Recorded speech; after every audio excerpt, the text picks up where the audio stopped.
আমি দেখছি আমাদের অনেক ভাই আমাদের সাথে ফজরের নামাজটা জামাতের সাথে পড়ছে।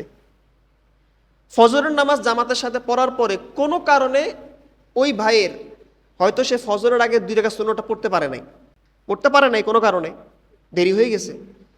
এখন উনি দেখা যায় ফজরের নামাজ শেষ, সূর্য ওঠার আগে উনি সুন্নত পড়তেছে। আসে না নাই বলেন? কারা কারা পরে আমি তো জানি। যাই হোক, তো এখন কথা হচ্ছে যে এই মাসালাটার সমাধান কি? ফজরের নামাজ শেষ হওয়ার পরে সূর্য ওঠার আগে 2 রাকাত সুন্নত পড়া যাবে কি না, নাকি সুন্নতটা পড়তে হবে সূর্য ওঠার পরে? কোন টাইমে? মাসালা জানতে হবে আপনাদের।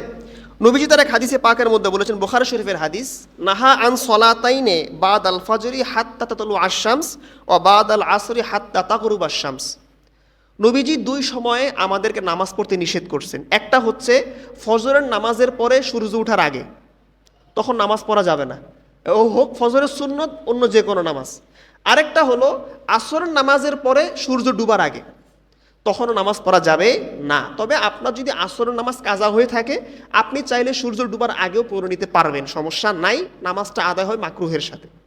তাহলে এই হাদিসটা আমাদেরকে বলে যে সূর্য উঠার আগে নামাজ পড়া যাবে না, স্পষ্ট হাদিস। দেখেন আরেক হাদিসে আসছে, নবীজি বলেছেন যে তোমরা সকালের নামাজটা পড়ো, তোমরা ফজরের নামাজটা পড়ো, তবে তোমরা সূর্য উঠার আগে নামাজ পড়বা না, তোমরা সূর্য ওঠা পর্যন্ত ওয়েট করবা।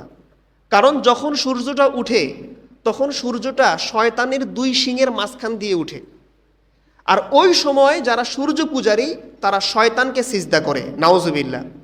তো কাজেই ওই সময় যদি আমরা নামাজটা পড়ি, আমাদের নামাজটা ওই সূর্য পূজারীদের সাদৃশ্য হয়ে যায়। ঠিক কিনা বলেন ভাই? যারা ঘুমাচ্ছেন ভালো করে শুনেন, কথা বুঝতে পারছেন? এটা কিন্তু অনেক গুরুত্বপূর্ণ একটা আমল।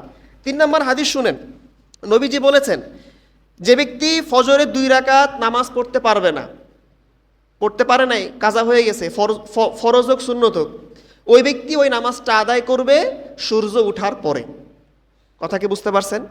আচ্ছা, এখন যারা এই ফজরের সুন্নতটা কাজা হয়ে গেলে তারা সূর্য উঠার আগেই পড়ে, আসে না কিছু মানুষ যাদের কথা বললাম, তারা অনেকে তো না জেনে পড়ে, আবার অনেকে একটা হাদিসের দলিল দেয়।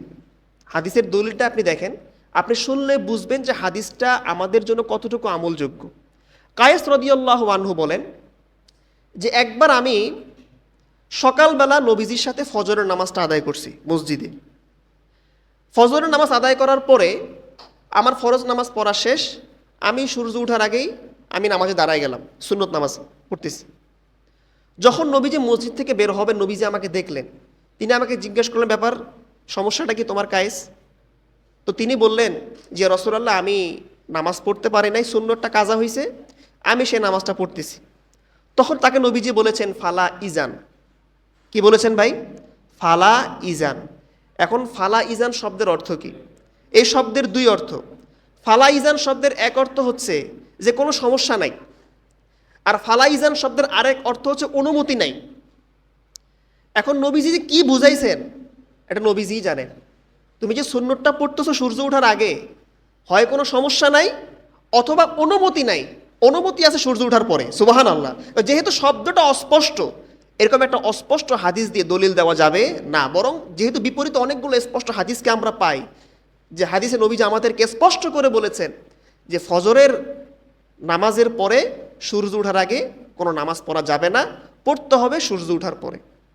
কাজে আমি মনে করি ব্যাপক সংখ্যক হাদিসের দিকে লক্ষ্য করে আমাদের উচিত ফজরের নামাজের পরে সূর্যটা পর্যন্ত ওয়েট করা, এরপরে সুন্নত নামাজ কাজা হলে বা অন্য কোনো নামাজ সেগুলোকে আদায় করা। পড়বেন তো ইনশাআল্লাহ?